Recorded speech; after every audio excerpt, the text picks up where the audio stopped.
L'objectif dans le cadre de ces ateliers, c'est d'essayer de faire remonter un certain nombre de propositions pour que demain, le schéma ne soit pas celui de la collectivité régionale, mais le schéma du territoire, le schéma de tous les acteurs qui doivent pouvoir y participer de manière à accentuer l'attractivité de notre territoire.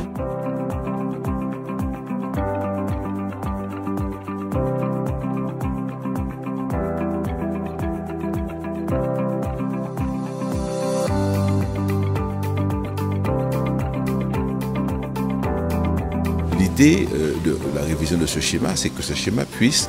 répondre véritablement aux attentes du territoire et puisse apporter des réponses à la problématique que nous rencontrons en matière d'innovation, en matière de la croissance bleue, en matière de la croissance verte, du tourisme et du nouveau modèle économique, c'est-à-dire un modèle économique qui nous permettra de pouvoir véritablement optimiser l'ensemble des secteurs stratégiques du territoire avec un objectif,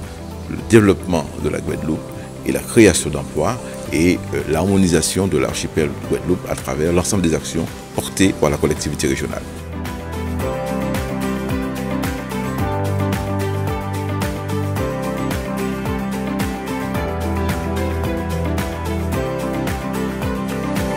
En fait, l'innovation, c'est l'affaire de tous, donc c'est toujours très intéressant d'organiser ce genre de rassemblement. On a les atouts pour le faire, on a les entrepreneurs, on a les structures qui se mettent en place pour pouvoir agir rapidement, donc on a clairement tout ce qu'il faut. On a des atouts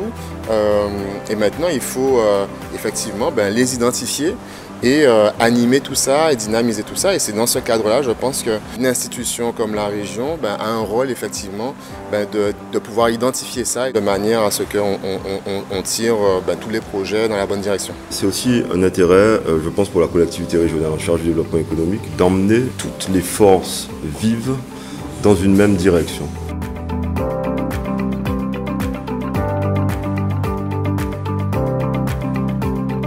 Nous avons commencé avec une opération comme un Green Startup sur tout ce qui concerne l'agro-transformation dans cette volonté d'aller vers cette souveraineté alimentaire. Mais il y a bien des secteurs, notamment dans le secteur de l'innovation sociale, avec le vieillissement de la population, il y a encore beaucoup de champs d'activité qui méritent d'être soutenus, d'être développés, parce que ça donne des possibilités à nos jeunes de s'implanter en Guadeloupe et ça permettra de répondre par exemple à un besoin croissant avec le vieillissement de la population. En tout cas, nous sommes dans ce schéma que le président Chalus a toujours voulu porter depuis 2015, ce nouveau modèle économique, et nous rentrons dans une phase vraiment très opérationnelle. Nous allons investir pleinement ce nouveau modèle économique que nous souhaitons de nos voeux depuis 2015.